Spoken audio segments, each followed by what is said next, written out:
নমস্কার, কেমন আছো সবাই? আশা করি যে যেখানে আছো সবাই ভালো আছো, সুস্থ আছো। তো আমরা প্রভুর কৃপায় আছি সব মোটামুটি। সকালবেলার থেকে অনেক দেখো লেগেও গেছে। দুধ নিতে গেছি, ঘোষ কাকু এসছে, নাড়া হয়নি ডালটা, ফোড়ন দিয়ে দৌড়েছি দুধ আনতে। 11টা বাজলো, অনেকটা বেলা হলো আজকে। বেলা হওয়ার অবশ্য একটা কারণও আছে, তোমাদের বলছি সব। তো সকালবেলা হয়েছে সবজির ঝোল করেছে, পিসুমনি করেছে, সয়াবিন আলু পটল সব দিয়ে একটা সবজির ঝোল করেছে, পটল ভেজেছে 2-4টে, একটু আলু ভেজেছে, এই করেছে। আর আমি এখন এই ডাটা দিয়ে মুসুরির ডাল করছি, এরপর করব কে কাকিমা এই যে ঢেঁড়স রান্না করব। আর মাছ নিয়ে এসছে, কাটা মাছ করব। ঢেঁড়সটা আজকে রাঁধুনি দিয়ে করব। তা রাঁধুনিটা না শুকনো একটু ডাস্ট করে না নিলে ভালো পেস্ট হয় না, সেই কারণে একটু শুকনো এটাকে আগে ডাস্ট করে নেব। তারপর এর মধ্যে কটা কাঁচা লঙ্কা দেবো, একটু জল দিয়ে ভালো করে এটাকে পেস্ট করব। শুকনো ডাস্ট করে নিয়েছি ভালো করে, কটা কাঁচা লঙ্কা দিয়ে দিলাম, অল্প করে একটু জল দিয়ে ভালো করে এটাকে পেস্ট করে নেব।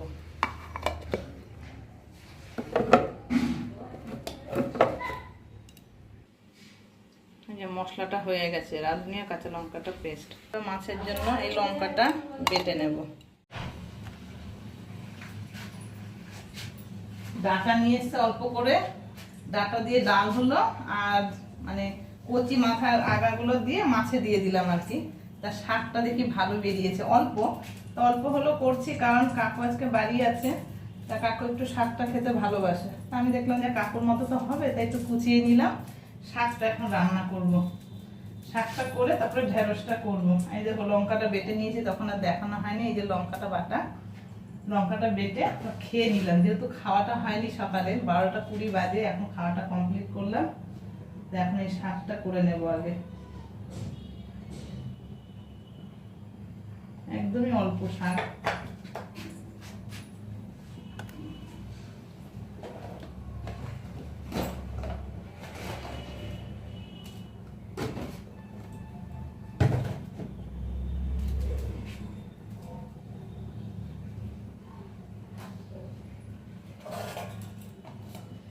একটা শুকনো লঙ্কা ভেজে রাখবো, অল্প একটু কালো জিরে দেবো ফোড়নে, দিয়ে শাকটা ফোড়ন দিয়ে দেবো।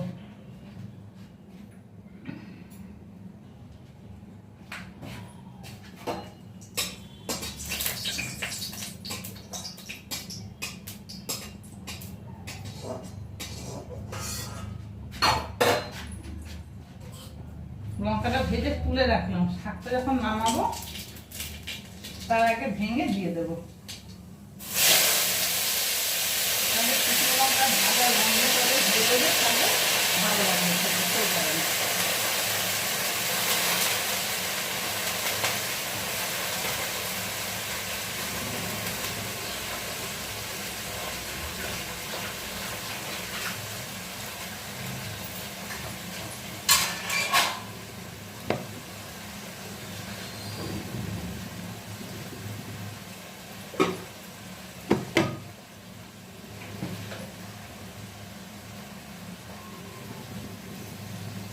একদম অল্প শাক তো, আন্দাজটা ঠিক বুঝতে পারছি না কতটা কি লাগবে। তেলটা বেশি হলো নাকি কে জানে।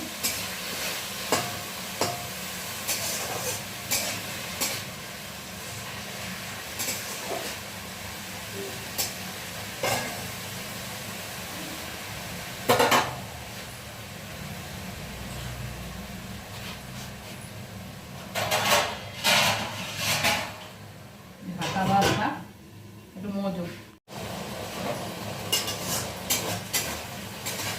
হয়ে গেছে। আর ভাজবো না, একটু জল দিয়ে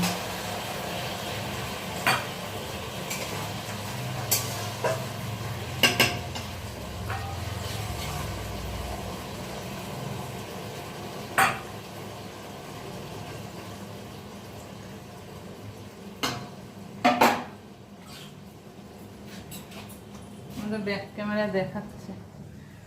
কাকিমা ডাকলো যে মা তো ঘুমোচ্ছে, আর যদি ডাকে কাকিমা দিকে চা খাচ্ছে বসে, তাহলে শুনতে পাবো না, যেহেতু ফ্যান চলছে এদিকে রান্নার আওয়াজ। তাই আমাকে বললো যে একটু খেয়াল রাখবা, যদি ডাকে আমাকে ডাকবা। আসলে সকালবেলা না আমরা সবাই ভয় পেয়ে গেছি, এমন একটা ঘটনা ঘটেছে, সেই কারণে তো তোমাদের বলছি একটু আসতে পরে গেল। আমি এই রান্নাটা নামিয়ে একটু হালকা হয়ে নিই, তারপর তোমাদের সবটা বলবো কেমন। এই যে এবার তোমাদের ব্যাক ক্যামেরা একটু কাছের থেকে দেখাচ্ছি। রাঁধুনি বাটা দিয়ে ঢেঁড়স, এই রান্নাটা আবার অনেকদিন পরেই করলাম। গরমে না রাঁধুনি বাটার তরকারি খাওয়া ভালো, আমার শরীর ঠান্ডা থাকে। আর গরমও তো পড়েছে, অস্বাভাবিক গরম।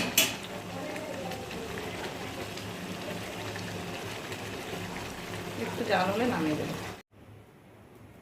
হয়ে গেছে ঢেঁড়স রাঁধুনি বাটা দিয়ে নামিয়ে নিয়েছি।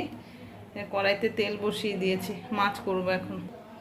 এই যে মাছ নিয়ে এসছে আজকে, এটা বললো কি রুই কাটা, আলু আর ডাটা দিয়ে করবো। আর ওই যে মশলা তো রেডি করাই আছে, তোমাদের দেখালাম। আর তেলটা গরম হোক। এই যে মাছ ভেজে তুলেছি, আর কতগুলো দিয়েছি, আর এই যে এতগুলো মাছ রয়েছে, এখন ভাজবো ভেজে, তারপরে রান্নাটা কমপ্লিট করবো।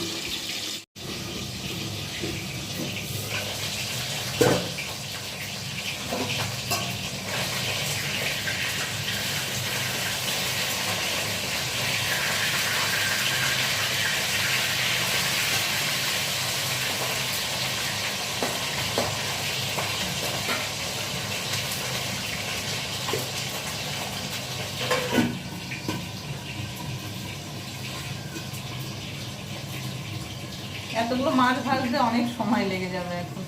এই দেখো মাছগুলো সব ভেজে তুলেছি, আর এই যে আলু আর ডাটা দিয়ে দিয়েছি, মশলা দিয়ে বসাচ্ছি। রিক মাছ তো খায় না, একটু মাছ ভাজা খুঁটি খেয়ে বলছে মা হেভি লাগে তো মাছ ভাজা দাও, মাছ ভাজা দিয়ে ভাত খাবে। দেখো মনের কি ভুল, এই আলুটা কেটে ধুয়ে রেখেছি ঢেঁড়সে দেব, আর একটু মনে নেই, দেখেছো? মনটার মনের জায়গায় থাকছে না, মনটা যে কোথায় আমার উড়ে উড়ে চলে যায় কে জানে, কিছুই বুঝতে পারছি না। আর কি করা যাবে, ভুল যখন হয়ে গেছে রেখে দিই, রাতে এটা কেটে ভেজে দেবো রিককে। হয়ে গেছে মাছ রান্না, এবার ঢেলে নেব। এই রিক খাচ্ছে আজকে, এই মাছ খেলো প্রথম, ভাজা মাছ না শোনা, ভালো লাগলো খেতে। এবার থেকে ভাজা মাছ দেবো, ঠিক আছে? ডিম ভাজা সেদ্ধ করে ভেজে দিয়েছি, আর মাছ ভাজা, ডাল আর পাঁপড় সেঁকে দিয়েছি। এবার পরে সব আম খাওয়া হবে। গুড ইভিনিং বন্ধু তোমাদের সবাইকে। সেই দুপুরে রান্না খাওয়া, মানে রান্নাটা হলো আর কি কমপ্লিট, তারপর তো তোমাদের সামনে আসতেই পারিনি। তা বললাম না আজকে শাশুড়ি মায়ের মানে এমন অবস্থা হয়েছিল সকালবেলা, যে আজকে বাড়িতে সত্যি সবাই খুব ভয় পেয়ে গেছিলাম আমরা। এমনকি মানে কি বলবো, আমি তো ভয়ে ওরকম দেখে পুরো কেঁদেই ফেলেছি। যে মানুষ প্রতিদিন সকালে মানে উনি ঘুম ভাঙলেই সেই সকাল 5:30 6টা থেকে ডাকি চেঁচা নিচেই শুরু করে। যতক্ষণ ওই কাকিমা আসবে ততক্ষণ সেই করতে থাকবে। কাকিমা আসলে আগে বলবে আমাকে তুলে বসাও, হ্যাঁ মানে উনি উঠে বসার জন্য ব্যস্ত হয়ে যায়। আর আজকে এসছে কাকিমা, ওঠো মাসি ওঠো, উঠে বসো, কত করে টেনে এসে উনি তুলতে পারছে না, পুরো শরীর আর কি একদম ছেড়ে দিয়েছে, আর একটাও কথা বলছে না, চোখ বন্ধ করে পড়ে আছে। আমি চা বসিয়েছি, চা করছি, কাকিমা ডাকছে বলছে, আমি শুনছি। আমি কি জানি, তাহলে হয়তো ঘুমাচ্ছে, ঘুমের নেশাটা ঘরটা কাটেনি, তার জন্য এরকম করছে নাকি। তারপরে ঘরে ঢুকে আমি কাকিমা কী হয়েছে, বলছি যে দেখো কিছুতে উঠে তুলে বসাতে পারছি না, পুরো মানে ধরে তুলে টেনে বসাচ্ছে তো শুয়ে পড়ছে আর কি। দিয়ে আমি গিয়ে যেই ডাকলাম কি হয়েছে কথা বলছো না কেন, এরকম শুয়ে পড়ছো কেন, উঠে বসো, ব্রাশ করবা, চা খাবার, চা বসিয়েছি। সে তাকিয়েছে ফেল ফাইল করে, কীরকম মুখটা করে, এত কষ্ট লেগে গেছে দেখে। যেই মানুষ চিৎকার চেঁচামেচি করে সেই মানুষ এরকম হঠাৎ করে সকালবেলা, সে এত ভয় পেয়ে গেছে। তারপরে হ্যালো মিস্টার বাজার নিয়ে এসছে, ওকে বলছি দেখো না এরকম করছে কেন। তারপর ও ডাকছে, বলছে ওঠো বসো, চা খাও, চা খাবা না, মুগ্ধ, কোনো সারা শব্দ কিচ্ছু দিচ্ছে না, চুপচাপ সে তাকিয়ে আছে শুধু ফ্যাল করে। তারপরে আমার দেওর এসছে ডাকছে, ও কোনো কথাই বলছে না। তারপরে একটা নিয়ে আসলো, ওটা একটা কী যেন একটা নিয়ে আসলো, সেটাকে খাওয়ালো, বলছে অনেক সময় সোডিয়াম পটাশিয়াম কমে গেলে তো হয়, কিন্তু খেয়ে তাও কোনো নেই, খাবে না। সেই অনেক জোর করে বলে খাওয়ানো হলো। তারপরে পেনসিল তুলে দেওয়া হলো, সেটা আমার দেওয়ার অনেক কষ্ট করে বলে খাইয়েছে। আসলে কি হয়েছে এরকম করার কারণ কি পরে আমরা সবাই বুঝতে পারলাম। এমনিতেই ধরো আজকে 4 মাস ধরে বিছানায় করা ওষুধ ইঞ্জেকশন এগুলো তো চলছেই। তারপরে যে জ্বরটা হলো হঠাৎ করে, সেদিন তোমাদের তো বললাম, দেখালাম, জ্বরে কড়া অ্যান্টিবায়োটিক আর 1000 পাওয়ারের প্যারাসিটামল ওই খেয়ে উনি এতটা দুর্বল হয়ে গেছে যে মানে আমার কথা বলার শক্তিটা নেই, এমন অবস্থা। যাই হোক, এখন এবেলা একটু সুস্থ, সকালে যা হয়েছে সেই দেখে সত্যিই খুব ভয় পেয়ে গেছিলাম। আর সারাদিনে এখন মানে কথা বলছে না, খুবই কম, হয়তো জিজ্ঞেস করলে 10টা জিজ্ঞেস করলে একটা কথা বলছে, মানে ওনার কথা বলার শক্তিটা নেই আর কি, এরকম একটা অবস্থা। এখন এই অ্যান্টিবায়োটিকগুলো খাচ্ছে যেহেতু, এখন এই কটা দিন লাগবে একটু ওনার এইটা আর কি কাটিয়ে উঠতে। তা সকালে যা হয়েছে তার থেকে এবেলা অনেকটা সুস্থ আছে, ভালো আছে। তা এই হয়েছিল সকালে, তা ওই দেখে সকালবেলা চা করে চা খাবো কিনা, চা খাওয়া মাথায় উঠে গেছে। তো যাই হোক, সারাদিন মোটামুটি কাটলো। তো এখন এই সন্ধে দেওয়া হলো, এখন আমি নামবো নিচে, দিয়ে আবার চা বসাবো। তার ভিডিওটি এমনি আজকে অনেকটা বড় হয়ে গেছে, আর বেশি বড় করবো না, তার ভিডিওটা আজকে এখানেই শেষ করব। সবাই খুব ভালো থেকো, সুস্থ থেকো, আর সাবধানে থেকো। আর কেমন লাগলো আমার ভিডিওটা অবশ্যই একটা কমেন্ট করে জানিও, ভালো লাগলে একটা লাইক করে দিও কেমন, আর চ্যানেলটা সাবস্ক্রাইব করে আমার পাশে থাকো। তা চলো, আজকের মতো সবাইকে গুড নাইট, টাটা।